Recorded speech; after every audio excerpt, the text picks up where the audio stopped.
My name is Mike Evans. I graduated from My City High School 1959. I attended the last concert, Buddy Holly, Ritchie Valens, J.B. Bopper, and it was quite a night. You know, you don't realize how important it really was when you're attending, and of course, and especially when you're just a senior in high school, you know, you're going there to party. But what really impressed me most about the whole evening is that these entertainers, I think there's like 5 of them all together, they came there to entertain us, and they really put on a show that you would never know that they've been traveling as long as they have been traveling, because their main goal was to entertain the people. And the people, probably one of the largest crowds that the Surf Ballroom's ever had. I don't know for sure how many, but I would say a couple thousand teenagers, mostly teenagers anyway. There were some parents there. And another thing that was really kind of neat is that it was a dancing concert. It wasn't a concert where you go and you sit and watch and listen to them. You were able to participate with them.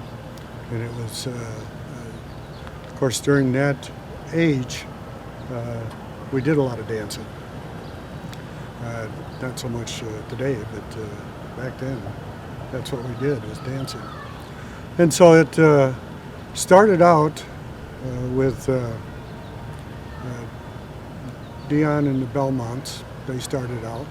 And one thing that probably most people don't realize is that, from what I understand anyway, the drummer for Buddy Holly, this particular concert that they had,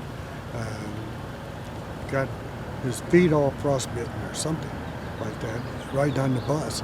So he couldn't play the drums for any of the other entertainers.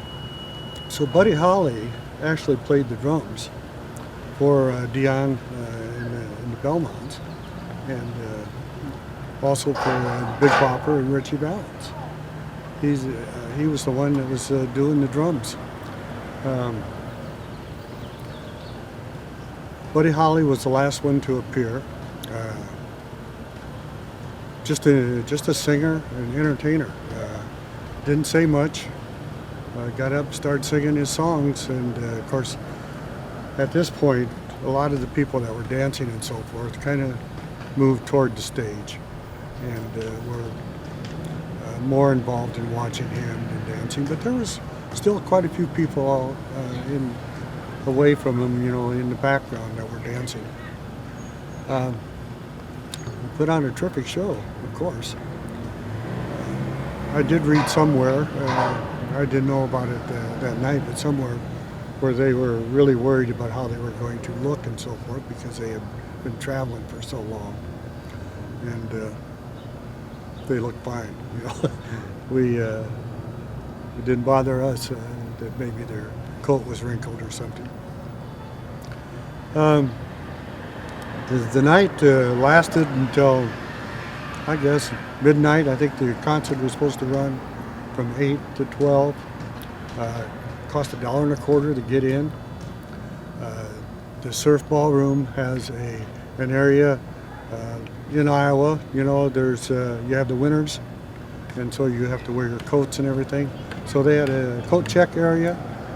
Cost you a dime to check your coat, which I remember that. And so, of course, you know, you always do that. But Buddy Holly finished up, and they really didn't do anything extra after they did their program. It was mainly just the songs that they had planned. And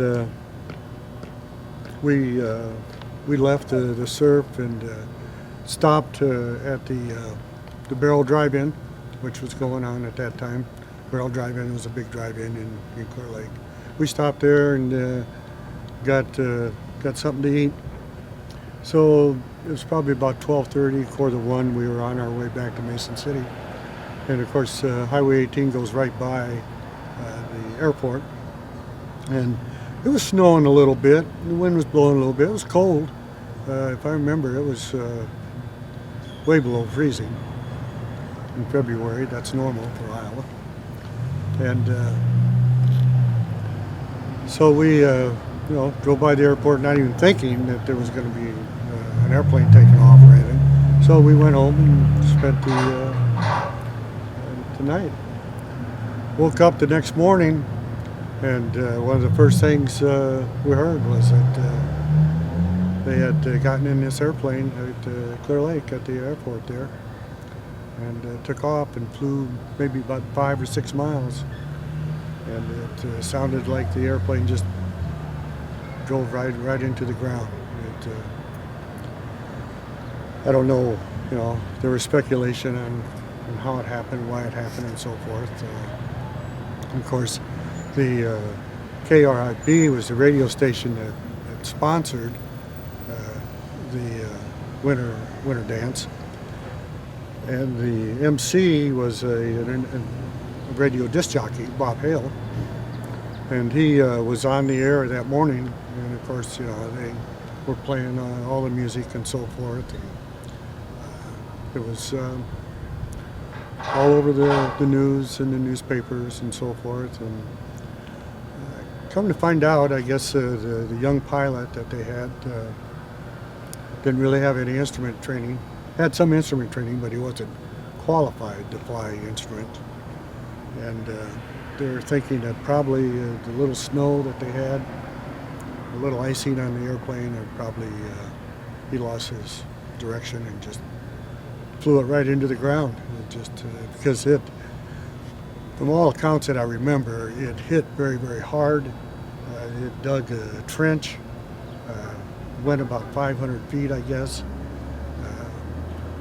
The 3 passengers, Buddy, Ritchie, and Big Bopper, were all thrown from the airplane. And they died instantly, I guess. But it was, it was a sad day, of course, especially in our area. But that's pretty much what I remember as far as what went on. But it's something that you don't realize, and there's been a lot of music people that have died over the years before their time. But I think Buddy Holly has probably survived. The culture changes more than anybody as far as his music is concerned. I mean, the guy was only in the music business in the public for like 3 years, and he wrote a lot of good songs.